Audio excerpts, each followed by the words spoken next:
అందరికీ నమస్కారం. జై శ్రీకృష్ణ ఛానల్కు స్వాగతం. ఈరోజు పాప విమోచన ఏకాదశి, పైగా శుక్రవారం.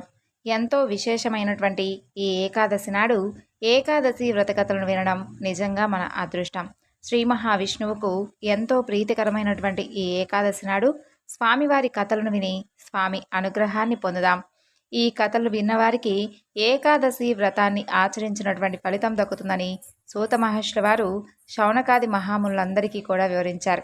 మరి ఆ కథల గురించి ఇప్పుడు మనం తెలుసుకుందాం. పూర్వం ఒకనొకప్పుడు ఉత్తర భారతదేశంలోని ఆర్యావర్తం అనేటటువంటి ఒక ప్రదేశంలో మహర్షుల యొక్క నివాస స్థానమైనటువంటి నైమిషారణ్యం అనే పుణ్యస్థలంలో మహర్షులందరూ కూడి యజ్ఞయాగాదులను ఆచరిస్తూ ఉండగా ఆ యొక్క యాగాలను చూసేందుకై సూత మహర్షుల వారు వస్తారు.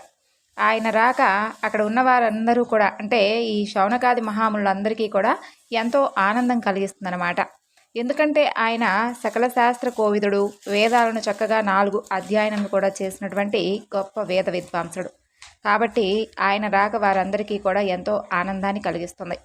సకల పురాణ ప్రవచనాలను చేసేటటువంటి పురాణ పండితుడైనటువంటి ఆ సూత మహర్షికి వీరందరూ కూడా చక్కగా ఎదురు వెళ్ళి గౌరవంగా స్వాగతించి అనేక మార్లు నమస్కరించి ఆయనకు అతిథి మర్యాదలు చేస్తారు.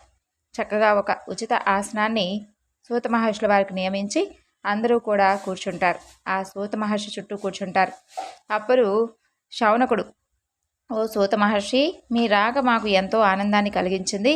మా ఆశ్రమాలను పునీతం చేశారు. మీరు చెప్పగా మేము ఎన్నో చక్కని పురాణ కథలను విని తరించాం.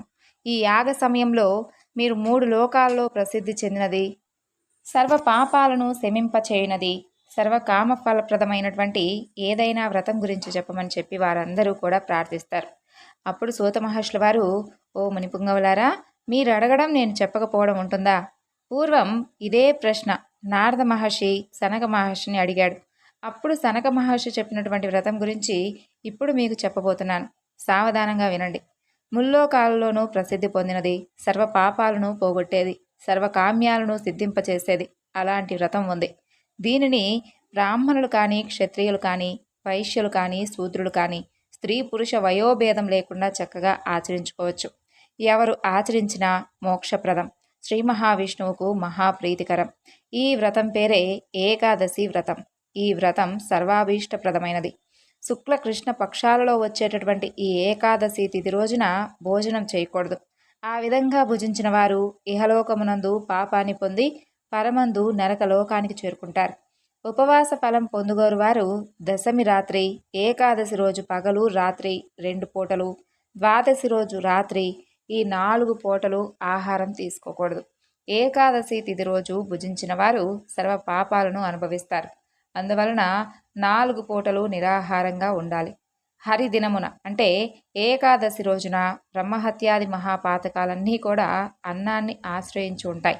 ఈ మహాపాపాత్ములు ఏకాదశి తిథిన ఉపవాసం చేశారు అంటే పరమపదాన్ని పొందుతారు. ఏకాదశి తిథి పరమ పవిత్రమైనది, శ్రీ మహావిష్ణువుకు ప్రీతిపాత్రమైనది. కాబట్టి మోక్షాన్ని కోరుకునేవారు ఈ ఏకాదశి తిథిని పూజించాలి. దశమి రోజు ప్రాతకాలం ముందే నిద్రలేచి కాలకృత్యాది పనులన్నీ కూడా పూర్తి చేసేసుకొని స్నానం ఆచరించి ఇంద్రియ నిగ్రహాలతో యథావిధిగా స్వామివారికి అభిషేకం చేసి పూజించాలి. ఆ రోజు రాత్రి నిరాహారంగా ఉండాలి. ఏకాదశి తిథి రోజు ప్రాతకాలం ముందే నిద్రలేచి కాలకృత్యాలు తీర్చుకొని స్నానం ముగించుకున్న తర్వాత నిత్యకర్మలు అనుష్ఠించి తర్వాత శ్రీ మహావిష్ణువును గంధ పుష్పాదులతో అర్చించి స్వామివారిని ప్రార్థించుకోవాలి. ఆ విధంగా స్వామివారి యొక్క వ్రతాన్ని చేసిన వారి గురించి ఇప్పుడు మీకు చెబుతాను, సావధానంగా వినండి. పూర్వకాలమున గాలవుడు అనేటటువంటి ఒక మహర్షి ఉండేవాడు. అతను నర్మదా తీరమున నివసిస్తూ ఉండేవాడు. అతను పరమ శాంత స్వభావం కలవాడు, అలాగే గొప్ప తపోనిధి. ఇక ఆ నర్మదా నదీ తీరం చక్కగా నానావిధ వృక్షాలతో కూడి ఉండేది. అక్కడ సిద్ధులు, చారణులు, యక్షగంధర్వ విద్యాధరులు విహరిస్తూ సేవిస్తూ ఉండేవారు. కందమూలాలు, అనేక రకాలైనటువంటి ఫలాలతో నిండి ఉండేది ఆ ప్రదేశమంతా. మునుల చేత సేవింపబడుతున్నటువంటి ఆ ప్రదేశంలో గాలవ మహర్షి చాలా కాలం నివసిస్తూ ఉండేవాడు. కొన్ని రోజులకు గాలవ మహర్షికి భద్రశీలుడనేటటువంటి ఒక పుత్రుడు జన్మించాడు. అతను పూర్వజన్మ జ్ఞానం కలవాడు, జితేంద్రియుడు, కడు సుప్రసిద్ధుడు. అలాగే నారాయణ భక్తుడు. భద్రశీలుడు మహాబుద్ధిమంతుడు అవడం వలన బాల్యంలో కూడా మట్టి విష్ణు ప్రతిమను చేసుకొని పూజిస్తూ ఉండేవాడు. అది అతని బాల్య క్రీడల్లో ఒక భాగంగా మారిపోయింది. సర్వకాలాలలోనూ శ్రీ మహావిష్ణువును పూజించాలి అనేటటువంటి భావనతో తోటి మిత్రులకు కూడా చెబుతూ ఉండేవాడు అదే విషయం గురించి. ఓ మునీశ్వర, ఇలా భద్రశీలునిచే చెప్పబడినటువంటి ఆ యొక్క శిశువులందరూ కూడా శ్రీహరి ప్రతిమను మట్టిచే తయారు చేసుకొని విష్ణు భక్తితో స్వామివారిని అర్చిస్తూ ఉండేవారు. సర్వ ప్రాణకోటికి మూలాధారమైనటువంటి ఈ శ్రీ మహావిష్ణువును ప్రార్థిస్తూ ఈ లోకాలన్నిటికీ కూడా శుభాలు కలగాలని కోరుకుంటూ ఉండేవాడు. క్రీడా సమయమున ఒక ముహూర్తంలో కానీ అర్ధ ముహూర్తంలో కానీ ఏకాదశి అని సంకల్పం చేసి శ్రీహరి యొక్క వ్రతాన్ని చేస్తూ ఉండేవాడు. ఇలా సచ్చరిత్ర కలిగినటువంటి ఆ కుమారుని చూసి గాలవ మహర్షి ఆశ్చర్యం పొంది పుత్రుని కౌగిలించుకొని ఇలా ప్రశ్నించెను. ఓ కుమారా, భద్రశీల, నీవు ఖచ్చితంగా భద్రమైనటువంటి శీలం కలవాడివే. నీ చరిత్ర యోగులకు కూడా తెలుసుకోవడం కష్టసాధ్యం. మంగళప్రదమైనటువంటి ఈ యొక్క హరిపూజను ఎల్లప్పుడూ చేస్తూ సర్వ ప్రాణకోటి శ్రేయస్సును కోరుతూ ఏకాదశి వ్రతాన్ని ఆచరిస్తున్నావు. నిషిద్ధమైనటువంటి వాటినన్నింటినీ కూడా విడిచిపెట్టి సుఖదుఖాలను విడిచిపెట్టి మమకార రహితుడవై శాంత చిత్తంతో హరిధ్యానం చేస్తూ ఉన్నావు. బాలుడవైనటువంటి నీకు అసలు ఇలాంటి బుద్ధి ఏ విధంగా కలిగింది? మహాత్ములను సేవించనిదే హరిభక్తి కలగదు. సామాన్యంగా లోకంలోని మానవులకు అవిద్య వలన కామ్య కార్యముల యందు ఆసక్తి కలుగుతుంది. నీకు అసలు ఏ విధంగా అలౌకికమైనటువంటి బుద్ధి కలిగింది? మానవులకు సత్సంగమునను పూర్వజన్మ సుకృతం లేనిదే భగవంతుని యొక్క భక్తి కలగదు. కాబట్టే నిన్ను చూస్తుంటే నేను ఆశ్చర్యపోతున్నాను. నీపైన ప్రేమతో అడుగుతున్నాను నాయన, నాకు కూడా తెలియజేయి అని అంటాడు. అప్పుడు ఈ పూర్వజ్ఞానం కలవాడైనటువంటి భద్రశీలుడు ఆనందంతో తాను అనుభవించినటువంటి విషయం గురించి యథాతథంగా తండ్రికి ఈ విధంగా చెప్తున్నాడు. ఓ తండ్రి మహాముని, నేను పూర్వజన్మలో అనుభవించిన దాని గురించి ఇప్పుడు మీకు చెబుతున్నాను, వినండి. నాకు పూర్వజ్ఞానం కలదు కాబట్టి యమధర్మరాజు చెప్పిన దాన్నే చెబుతున్నాను, వినండి.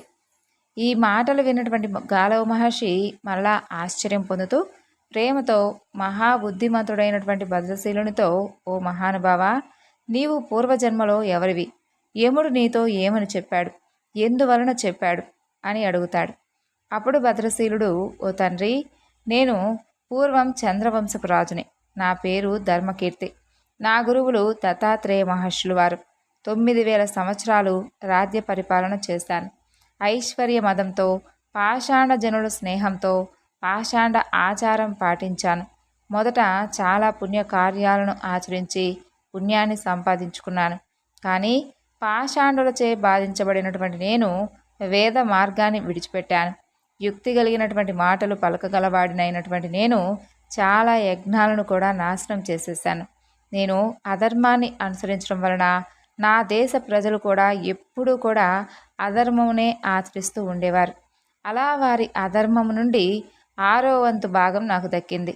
ఈ విధంగా పాపాలను చేసిన వ్యసనపరుడనైనటువంటి నేను ఒకనాడు వేట యందు ఆసక్తి కలిగి అడవికి వెళ్ళాను. నేను సైన్యంతో కూడి అడవిలో చాలా మృగాలను వేటాడి చంపేశాను. ఆకలి దప్పికలు కలగడంతో రేవా నది అనే తీరానికి చేరుకున్నాను. సూర్య తాపానికి గురై నేను రేవా నదిలో స్నానం చేశాను. కానీ నా వెంట అప్పుడు సైన్యం రాలేదు. సైన్యం లేక ఒంటరిగా ఆకలి దప్పికలచే బాధ పొందుతూ ఆ నదీ తీరవాసులను కలిశాను.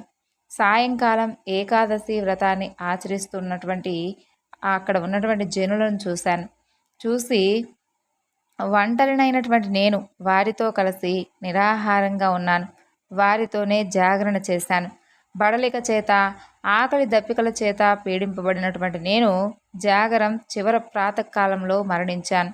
అప్పుడు నా వద్దకు పెద్ద పెద్ద కోరలు కలిగినటువంటి భయంకరులైనటువంటి యమభటులు నన్ను బహు కష్టతరమైనటువంటి మార్గంలో యముని సన్నిధానికి చేర్చారు. అక్కడ యమధర్మరాజును చూశాను.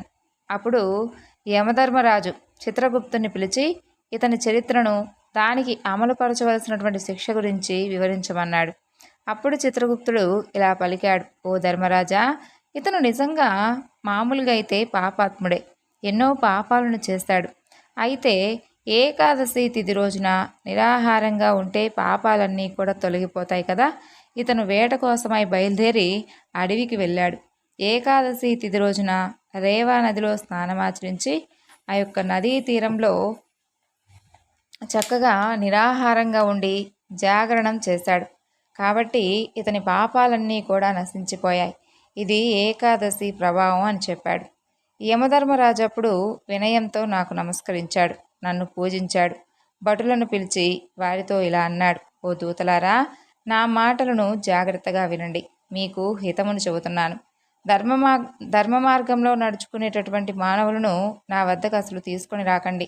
విష్ణు పూజ చేసేవారిని, విష్ణు భక్తులను, కృతజ్ఞులను, ఏకాదశి వ్రతాన్ని ఆచరించేవారిని, జితేంద్రియులను, నారాయణ, అచ్యుత, హరి నాకు రక్షకుడు కమ్ము అంటూ స్వామివారిని ఎప్పుడూ కూడా స్మరించేవారిని, శాంతులను త్వరగా విడిచిపెట్టండి.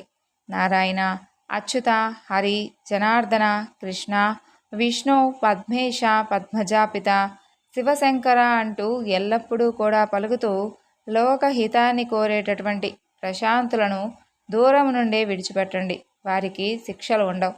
అన్ని కర్మలను నారాయణుడుకు అర్పించువారిని, హరిభక్తి గలవారిని, స్వధర్మ ఆచార మార్గాన్ని ఆచరించేవారిని, గురు సేవకులను, సత్పాత్ర దానంగా ఇచ్చేవారిని, దీనపాలకులను, హరినామ పరాయణులను విడిచిపెట్టండి.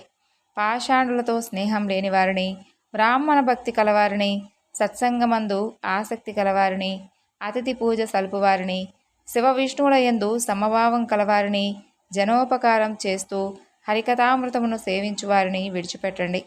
నారాయణ స్మరణ చేయువారితో కలియని వారిని, బ్రాహ్మణ పాదజాల సేచనంతో సంతోషించని వారిని, ప్రజలను ద్వేషించేవారిని, జనులను నాశనం చేసేవారిని, అపరాధాలు చేసేవారిని, ఏకాదశి వ్రతాన్ని అసలు ఎప్పుడూ కూడా ఆచరించని వారిని, ఉగ్ర స్వభావులను, లోకోపవేద నిరతుల్ని, పరులను నిందించేవారిని, గ్రామాన్ని నాశనం చేసేవారిని, ఉత్తములను ద్వేషించేవారిని, బ్రాహ్మణ ధనాన్ని ఆశించేవారిని, విష్ణువు యందు ఇష్టత లేనివారిని, మూర్ఖులను, పాపాలు చేసేవారిని నా వద్దకు తీసుకొని రండి అంటూ యమధర్మరాజు పలికినటువంటి మాటలను విని నేను చేసినటువంటి పాప కర్మలను తలుచుకొని చాలా బాధపడ్డాను.